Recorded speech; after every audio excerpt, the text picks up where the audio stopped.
Oi, tudo bem? O meu nome é Paola e a gente vai estar conversando um pouquinho sobre as ditaduras aqui na América Latina. Nós vamos conversar sobre a Bolívia e o Peru, tá? Para começar, é importante a gente saber o que estava acontecendo no mundo nesse período, né? Então, foi um período bem marcante porque o mundo estava vivenciando a Guerra Fria, que era aquela disputa entre os Estados Unidos capitalista e a União Soviética comunista. E aí, nesse período, os Estados Unidos estavam lutando muito contra o comunismo. Eles visavam uma civilização ocidental cristã. Mas, na realidade, a gente sabe que o que eles queriam não era uma moral cristã, e sim que eles visavam o interesse e o poder, né? Nessa época, eles criaram a Doutrina de Segurança Nacional, que influenciou muito nas ditaduras aqui na América Latina e mais ainda no Brasil. Tá? No Brasil, a influência da doutrina de segurança nacional foi muito mais forte do que no resto, tá bom? Então, bora falar sobre a Bolívia?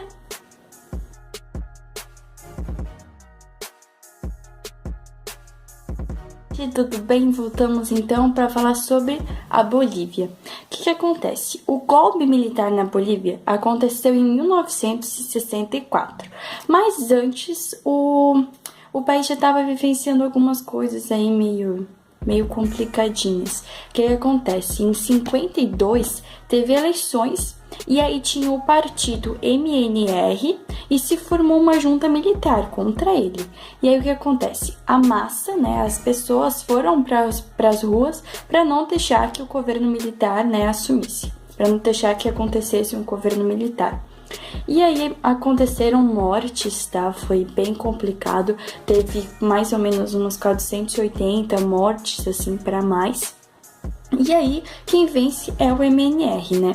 E aí, o que acontece? Eles fazem uma reforma agrária, eles dão voto aos indígenas, são coisas bem importantes, né? Pela primeira vez, o indígena podia votar. Só que isso não resolveu os problemas econômicos que o país estava vivendo. E aí, o Paz Extensor, que era quem governava na época, ele começou a ser apoiado pelos Estados Unidos e começou a ir cada vez mais para a direita. E aí, isso, né? Acabou que em 1964 houve o golpe militar liderado pelo Barrientos.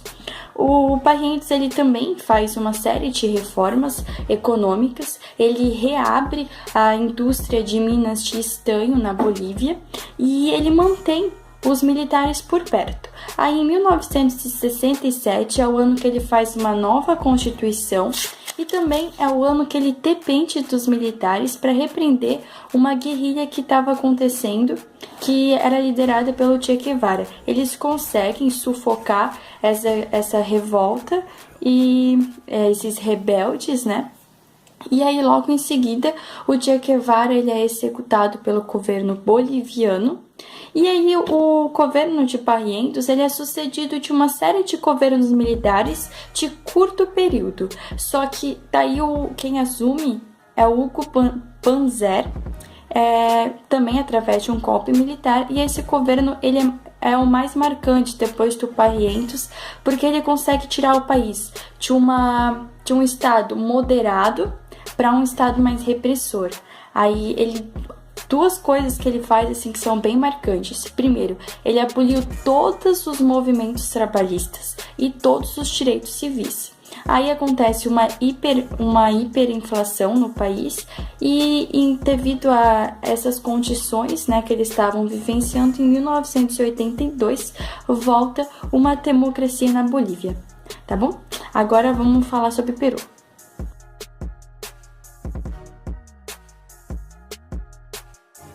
E vamos falar sobre o Peru então. No Peru, a ditadura começou em 1968, liderada pelo Alvarado. O que acontece? É importante a gente saber que essa ditadura ela teve o caráter nacionalista, que teve uma política conservadora, extremamente conservadora, e que teve uma reforma agrária de muita importância nessa época. É muito relevante que a gente grave que a reforma agrária foi bem marcante nessa época, porque os próprios latifundiários estavam com medo de uma revolução comunista e aí acabaram pedindo, exigindo um governo mais repressor. Aí é importante a gente gravar que durante esse período aqui no Peru teve uma crise econômica, teve miséria, teve taxa de desemprego e aí isso gerou algumas guerrilhas. E aí as duas principais são a de Sendero Luminoso e a de Tupac Amaru. Essas são as duas mais importantes, tá? E aí em 1980 volta uma democracia no país e é devido a tudo isso que estava acontecendo na época, né? Que tava passando por uma crise bem forte mesmo, tá bom? Então é isso aí, o Peru é o mais curtinho de todos, tá bom? Espero que vocês tenham aprendido com esse vídeo e muito obrigada por ter assistido até o final e é isso aí. Quem sabe a gente se vê em mais vídeos por aí, tá bom?